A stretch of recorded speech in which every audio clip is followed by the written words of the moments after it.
আজ বানাবো বন্ধুরা পটল চিংড়ির ছেঁচা, যেটা খেতে দুর্দান্ত হয় বন্ধুরা। গরম ভাতের সঙ্গে কিন্তু আর কিছুই লাগে না। এই দুর্দান্ত রেসিপিটি আমি কিভাবে তৈরি করি দেখে নিন আমার সঙ্গে থেকে। নমস্কার বন্ধুরা, জেবি কিচেন অ্যান্ড সঙ্গে আপনাদের সবাইকে স্বাগত। আশা করি আপনারা সবাই ভালো আছেন, কাছে দূরে, দেশ বা দেশের বাইরে যে যেখানে আছেন সবাই ভালো আছেন। আজ বানাবো পটল ছেঁচা। তার জন্য দেখুন, এই যে আমি পটল নিয়েছি, পটলের উপরের স্কিনটা আমি ফেলে দিয়ে বোটা আর মুখটা কেটে ভালো করে ধুয়ে নিয়েছি। এটা কিন্তু ছেঁচার পরে ধোয়া যাবে না, তার জন্য আগেই আমি ধুয়ে নিয়েছি। লঙ্কা নিয়েছি আর কিছুটা চিংড়ি মাছ, দেখুন খোসা টোসা ছাড়িয়ে ধুয়ে পরিষ্কার করে নিয়েছি কিছুটা রসুন। এবার আমি এই পটলগুলো ছেঁচে নেব। দেখুন আমি একটা শিলপাটা নিয়েছি, শিলপাটাতে এইভাবে আমি পটলগুলো সব ছেঁচে নেব। আপনারা মিক্সিতেও করতে পারেন, মিক্সিতে করলে কিন্তু মিহি হয়ে যাবে, সেটা অতটা ভালো লাগবে না। সেই জন্য শিলপাটাতে করারই চেষ্টা করবেন, তাহলে কিন্তু রেসিপিটা খেতে দুর্দান্ত হবে। দেখুন আমি পটলটা এইভাবে ছেঁচে নিয়েছি। পটলের তো অনেক রেসিপি এই পর্যন্ত খেয়েছেন বন্ধুরা, ভাজা, কষা, পোস্ত, অনেক কিছু খেয়েছেন। এই রেসিপিটি একবার আমি যেভাবে রান্না করছি একবার করে খেয়ে দেখবেন, আশা করি আপনাদের খুবই ভালো লাগবে। গরম ভাতের সঙ্গে দুর্দান্ত লাগে এই রেসিপিটি। আরও একটা পটল নিয়ে নিলাম। সব পটলগুলো এইভাবে আমি একদম সব ছেঁচে নেব শিলনোড়াতে। সবগুলো পটল দেখুন বন্ধুরা আমি ছেঁচে নিয়েছি, তুলে নেব একটা বাটিতে। এবার আমি রসুনগুলো একটু থেতো করে নেব। থেতো করেই তারপরে আমি খোসাটা ছাড়িয়ে ফেলবো। খোসা আমি দেবো না, খোসা দিলে একটা খোসা খোসা হয়ে যায়, সেটা কিন্তু ভালো লাগে না। দেখুন এই যে আমি দিয়েছি, এই যে চাপ দিলেই কিন্তু রসুনটা পুরো বেরিয়ে আসবে। আর খোসাটা আমি বাদ দিয়ে দেবো, তাড়াতাড়িও হয়ে যাবে। আর এটা এই ছেঁচা রসুনটা কিন্তু খেতে ভালো লাগে। এই রেসিপিটির জন্য এই রসুনটাই দিতে হবে। এই দেখুন ফেলে দেবো এটা। এভাবে আমি সব রসুনগুলো থেতো করে খোসা ছাড়িয়ে নেব। দেখুন সব রসুনগুলো থেতো করে আমি খোসা ছাড়িয়ে নিয়েছি, রেখে দেবো সাইডে। এবার আমি চিংড়ি মাছগুলো ছেঁচে নেব।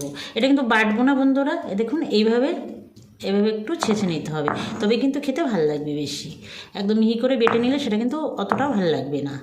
এইভাবে সব চিংড়ি মাছগুলো আমি ছেঁচে নেব। দেখুন সব চিংড়ি মাছগুলো আমি ছেঁচে নিয়েছি। এইভাবে দিলে কি হয়, এবার তুলে নেব বাটিতে। এটা খাওয়ার সময় একটু একটু মুখে পড়ে দানা দানা থাকে, সেটা কিন্তু বেশি ভালো লাগবে। আর মিহি হয়ে গেলে স্বাদটা আসবে কিন্তু মুখে পড়বে না। এবার আমি শিলপাটাটা ধুয়ে নেব, একটা মশলা করব তার জন্য। দেখুন বন্ধুরা নিয়ে নেব 1 চামচ পোস্ত, 1 চামচ সর্ষে আপনারা কালো সর্ষেটাও নিতে পারেন। আমি সাদা সর্ষে নিয়েছি, আপনারা কালো সাদা দুটো মিলিয়েও নিতে পারেন, কোনো সমস্যা নেই। দিয়ে দেবো একটু লবণ, অল্প করে একটু লবণ দেব। আর 2টো কাঁচা লঙ্কা দিয়ে ভালো করে মিহি করে বেটে নেব।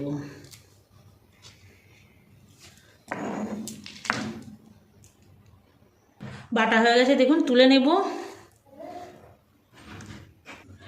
সব ছেঁচা হয়ে গেছে, বাটা হয়ে গেছে, তাই রান্নাটা করব তার জন্য চলে আসলাম গ্যাসের কাছে। গ্যাস ধরিয়ে আমি একটা ফ্রাই প্যান বসিয়ে দিয়েছি বন্ধুরা। দিয়ে দেবো সর্ষের তেল। আমি রান্নাটা সর্ষের তেলে করব।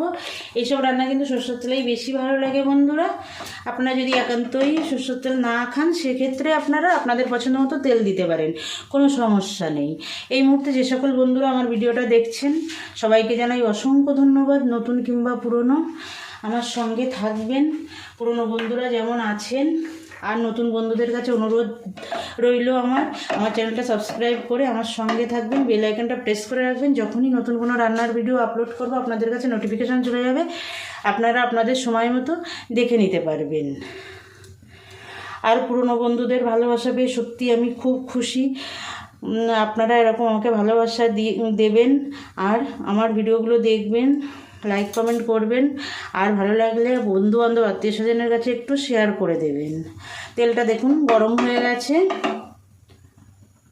ফোড়নে আমি 2টো শুকনো লঙ্কা দিয়ে দেব, আর দিয়ে দেব কিছুটা কালো জিরে। 1/2 চামচের একটু কম দিয়েছি কালো জিরে বন্ধুরা। ফোড়নটা একটু ভালো করে নেড়ে নেব। কালো জিরে কিন্তু ভাজা হতে একদমই দেরি লাগে না, গরম তেলে দিলে সঙ্গে সঙ্গেই হয়ে যায় বন্ধুরা। ফোড়ন থেকে সুন্দর একটা সেন্ট বেরিয়ে গেছে। এবার দিয়ে দেবো থেতো করা রসুনগুলো। রসুনগুলো একটু নেড়ে নেব।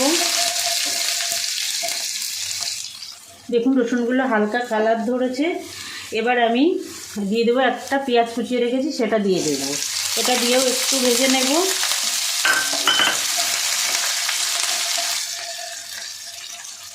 এবার দিয়ে দেবো, দেখুন আমি দুটো কাঁচা লঙ্কা কেটে রেখেছি, সে কাঁচা লঙ্কা দুটো দিয়ে দিলাম। আর এই দিয়ে দেবো এই থেতো করা চিংড়ি মাছটা।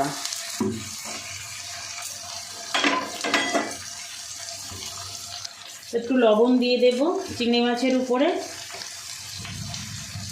আমাদের সর্ষে পোস্ত বাটার সময়ও কিন্তু লবণ দিয়েছিলাম, সে কথাটা সবসময় মনে রাখতে হবে। দিয়ে দেবো একটু হলুদ, দিয়ে এবার ভালো করে একটু ভেজে নেব।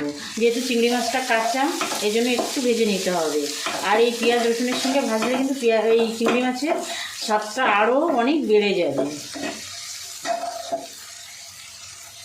দেখুন এরকমই ভাজতে হবে, এর থেকে পোড়া পোড়া করলে কিন্তু হবে না, পটলের সঙ্গেও কিন্তু ভাজা হবে। সেই জন্য দিয়ে দেবো থেতো করা পটলটা। যে পটলটা আমি ছেঁচে নিয়েছিলাম সেই পটলটা দিয়ে দেবো, মিশিয়ে দেব।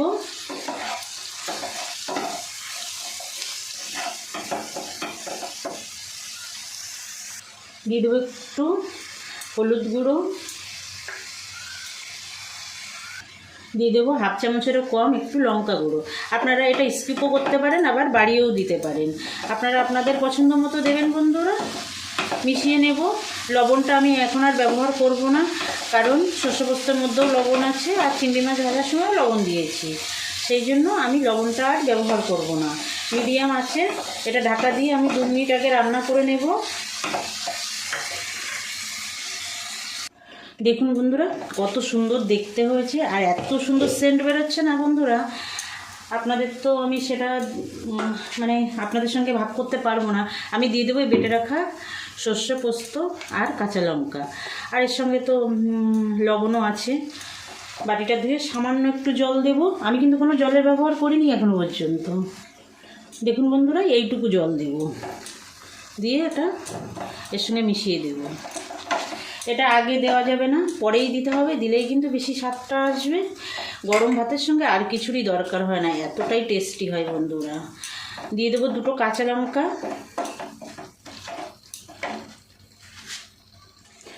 দেখুন 2টো কাঁচা লঙ্কা দিয়ে দিলাম। এবার একদম লো ফ্লেমে আমি 2 মিনিট ঢাকা দিয়ে রাখবো, তারপরেই হয়ে যাবে। খুব চটজলদি এই দুর্দান্ত রেসিপিটি হয়ে যায়। দেখতেও দেখুন কতটা সুন্দর হয়েছে, খেতেও দারুণ হয় বন্ধুরা। যে পটল খেতে চায় না সেও কিন্তু চেয়ে চেয়ে খাবে, এতটাই টেস্টি হয়। আর যেহেতু এর মধ্যে চিংড়ি ছেঁচে দেওয়া আছে, তাতে স্বাদটা আরও অনেক গুণ বেড়ে যায়। ঢাকা দিয়ে 2 মিনিট একদম লো ফ্লেমে আমি রান্না করে নেব।